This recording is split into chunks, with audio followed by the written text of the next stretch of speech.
હા, હું છું ગુજરાતી. ગર્વ છે મને, હું છું ગુજરાતી. ગુજરાતમાં જન્મ્યા સરદાર પટેલ અને મહાત્મા ગાંધી.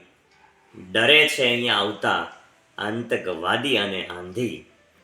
કાઠિયાવાડી અમદાવાદી જેવી કાઠિયાવાડી અને અમદાવાદી જેવી અલગ બોલાતી અહીં ભાષા, પણ અહીં લોકોના દિલમાં રહેલી મીઠાશ નથી તોલી શકાતી. ઢોસા અને પિઝા જેવી ઘણી વાનગી અહીં ખવાતી.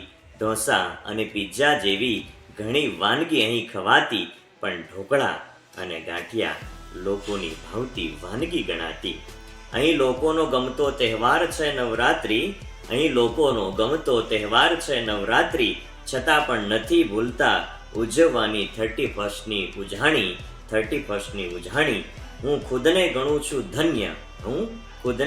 છું ધન્ય કે જન્મ મળ્યો ગુજરાતમાં. હું છું ગુજરાતી. આ ગરવી ગુજરાતના આજના સ્થાપના દિને આપ સૌ ગુજરાતી મિત્રોને જય જય ગરવી ગુજરાત.